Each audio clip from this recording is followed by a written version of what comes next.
मकसद तो अल्लाह की रज़ा ही है कि अल्लाह पाक बंदे से राज़ी हो जाए, क्योंकि बंदा दो मकसद के लिए पैदा हुआ है, एक अल्लाह पाक की इबादत और मखलूक की खिदमत। ये वो है मखलूक की खिदमत, जिस तरह आप फरमा रहे हैं कि शादियाँ देखें, लोगों के पास घर चलाने का खर्चा नहीं, तो वो कैसे आम बंदा, गरीब बंदा वो शादी करेगा। तो ये 100 शादियों का इंतज़ाम था, जिसमें से 70 लोगों ने जो है वो यहाँ आएंगे रजिस्टर, जिनको जहेज़ भी सारा कुछ होगा एक ही दम। देख लें, ये चौधरी सलाबत साहब अरेंज करते हैं जहेज़ का, और 70 जहेज़ यहाँ पड़े होते हैं, बेड और चीज़ें, बड़ा अच्छा मंजर होता है। ज़ाहिर अल्लाह पाक भी खुश होता है और बंदों को भी इतने घर बसते हैं। तो यही मकसद है, जब ये घर बसेंगे माशरे में फ़हाशी, उरियानी और इस तरह के जो जराइम है वो भी कम होते हैं, लोगों को निकाह का रास्ता मिलता है, बेहयाई ज़िना के रास्ते बंद होते हैं। दूसरा ये जो मेडिकल कैंप है, जब खाने के लिए खर्चा नहीं, बिजली का बिल देने के लिए खर्चा नहीं, वो बेचारे दवाइयों का पता भी हो तो वो घर बैठे रहते हैं, गुजारा पड़ किया, कोई नहीं, ऐनकें ना लें, ऐसे ही।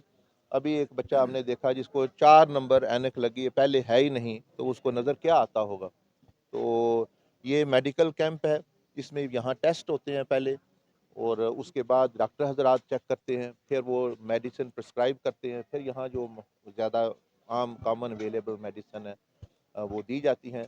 और ये दबाग वेलफेयर ट्रस्ट के साथ ये नूर ट्रस्ट के चेयरमैन है, ये भी ज़्यादा हिस्सा इसमें माशा लेते हैं, डेनमार्क से आए हैं।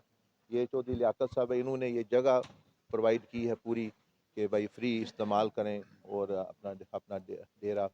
तो ये और जो प्रोजेक्ट है, ये द बाग वेलफेयर से पूरी दुनिया में पानी के प्रोजेक्ट हैं, बोर करना, इस तरह सर्दियों में रज़ाइयाँ देना, अभी रमज़ान शरीफ आ रहा है तो उसमें लोगों को जो है इफ्तारी के लिए पैकेज देना, मसाजिद की तमीर, ये देखें पीछे मस्जिद की तमीर हो रही है। इसी तरह वेलफेयर और बच्चियों के लिए स्विमिंग क्लासेस, जो पढ़ने वाले हैं उनके लिए जो है, यानी मैट्रिक और एफ़ए बीए तक तालीम वाले जो जो इदारे पढ़ने वाले हैं, लड़कियों के लिए भी एफ़ए भी, साथ आलिमा भी, साथ हाफिज़ और हाफिज़ा भी बनते हैं। तो ये मुख्तलिफ जो है वो प्रोजेक्ट ये चल रहे हैं। लोगों के लिए यही पैगाम है कि देखें, हर बंदा जहाँ भी है, जो भी है, वो चाहता है मेरी ज़िंदगी में आसानी हो, मेरी ज़िंदगी में बरकत हो। तो नबी अलैहिस्सलाम ने फरमाया, मन दार्रा, जो लोगों को नुकसान देगा अल्लाह उसको नुकसान देगा। मन शाक़ शाक़ुल्लाह अलैहि, जो बंदा लोगों के लिए मुश्किलात पैदा करेगा अल्लाह उसके लिए मुश्किलात पैदा करेगा।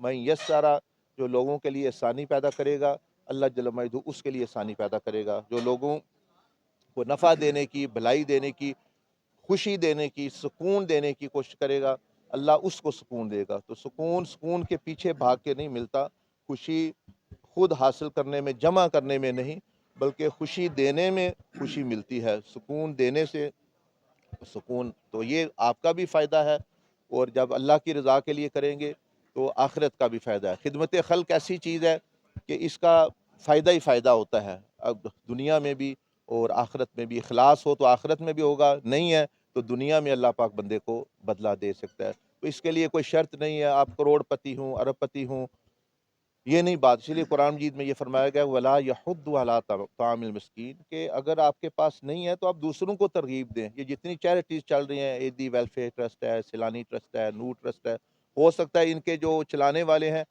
वो मुश्किल से वो आम बंदे की तरह गुजारा कर रहे हैं अपनी मेहनत मजदूरी। तो ये सिर्फ तरगीब देने से लाखों करोड़ों लोग जो है वो फ़ायदा उठाते हैं। तो इसलिए जो है बंदा अपना हिस्सा जो है उसमें जितना भी है डाल सकता है, अपने पड़ोसी की मदद करे। नबी अलैहिस्सलाम ने फरमाया कि एक खजूर के ज़रिए भी अगर जहन्नम से बच सकते हो तो बचो। तो ये नहीं अल्लाह पाक देखता कितना दिया है, बल्कि यही देखता है कि कितने में से आप कितना दे रहे हैं। हो सकता है कई लोगों का 1 रुपया दूसरों के लाखों रुपए से अल्लाह के यहाँ ज़्यादा जो है मुकाम और मर्तबा रखता हूँ। ये चीज़